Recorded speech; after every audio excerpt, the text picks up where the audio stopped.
Қазіргі сабақты бастамас бұрын сілтемедегі слайдты ашып алыңыз.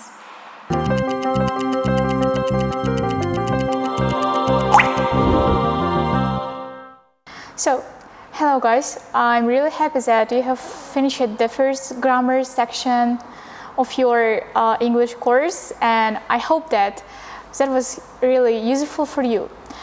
Now, you may be wondering why I'm speaking English language, because your level is already pre-intermediate, because you should just revise that grammar and after get used to the listening English. So let's start. First, today's topic is we'll talk about sentences, types of sentences in English language first.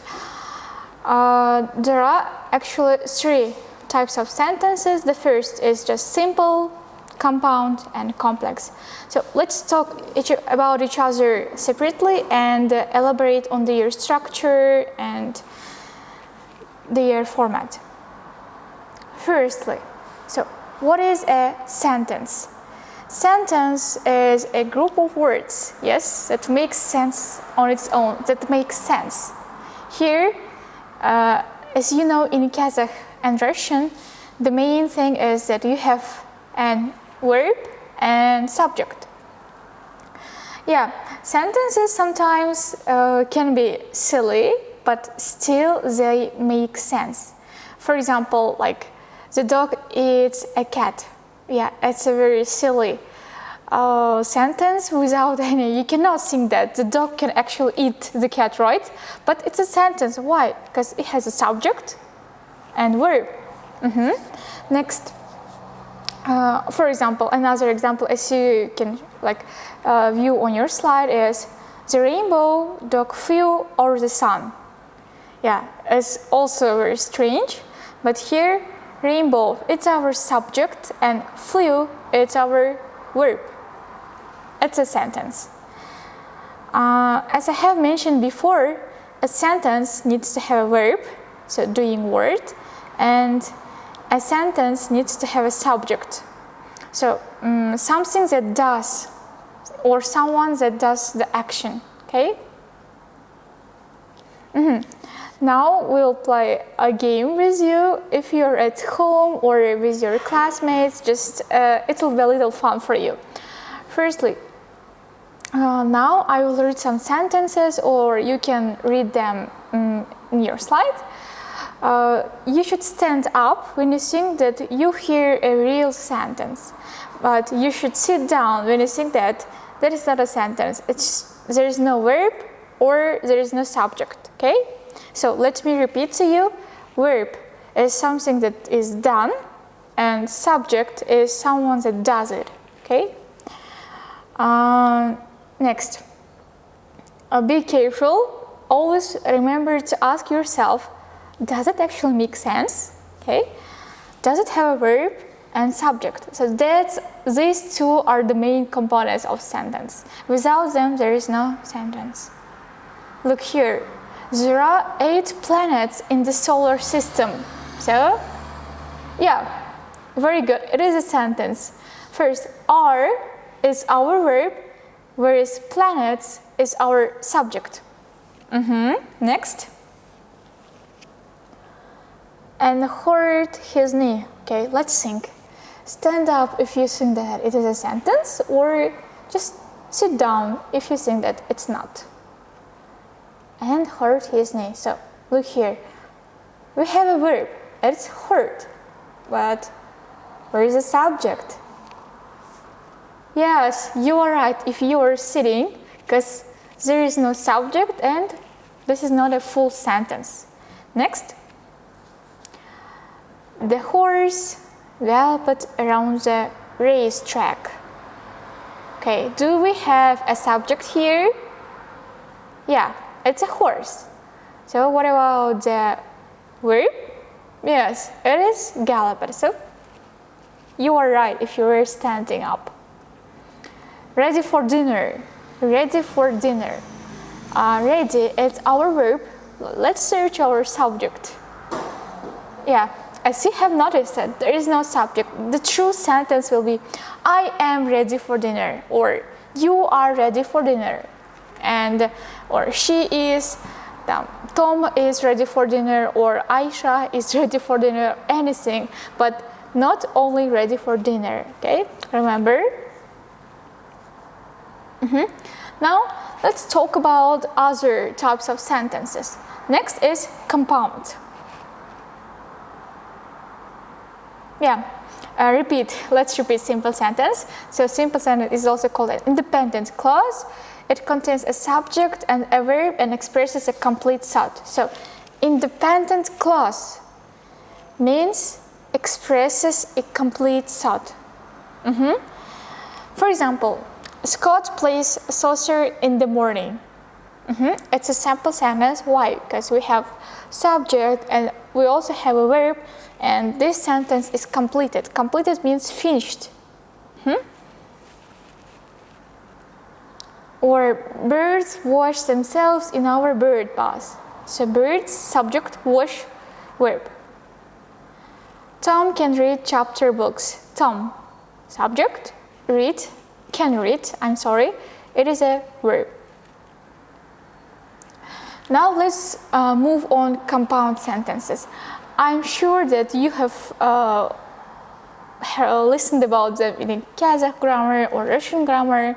So it's called in another way. Compound sentence contains two independent clauses joined by a coordinating conjunction. Maybe you're thinking, well, what is she talking? Don't worry, it's okay. So, firstly, Scott was playing soccer, so Mary went to the beach. Here we have two independent clauses. What does it mean, independent clause? Independent clause is a complete thought, finished sentence. Yes? Firstly, Scott was playing soccer, so it's finished. You can use this sentence alone. Independent means this sentence can be used alone.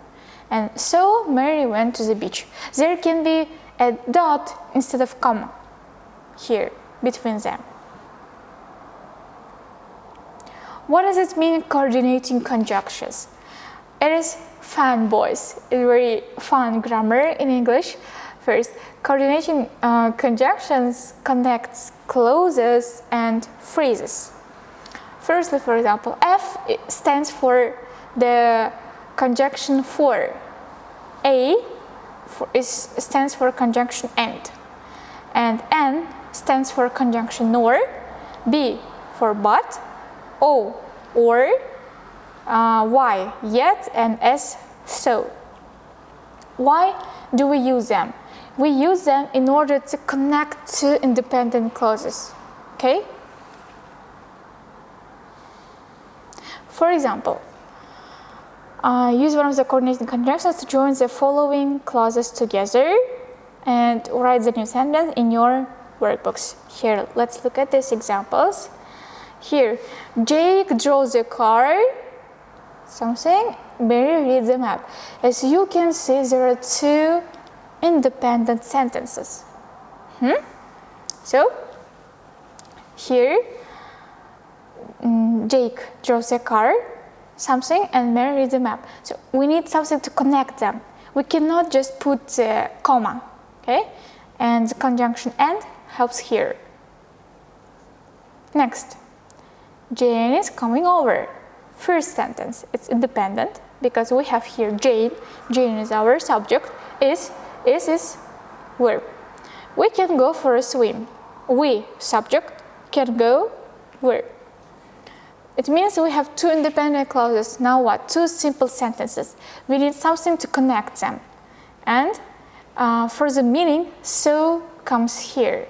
So means поэтому. Jane is coming over, so we can go for a swim. Next, I would like to go to the football game, but I don't have a ticket.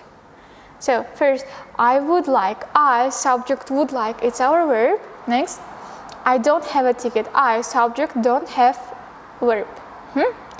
Two independent clauses, something to connect them, it's but. But means no.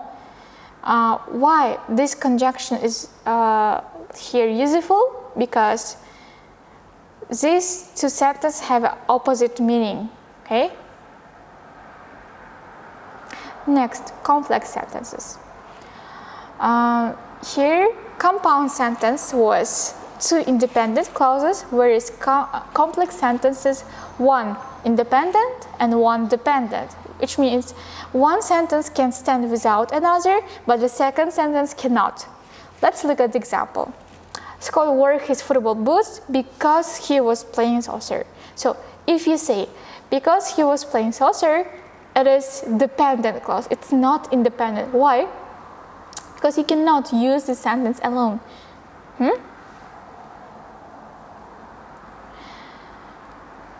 What is subordinating conjunction? Subordinating conjunction joins an independent clause to a dependent clause. Okay?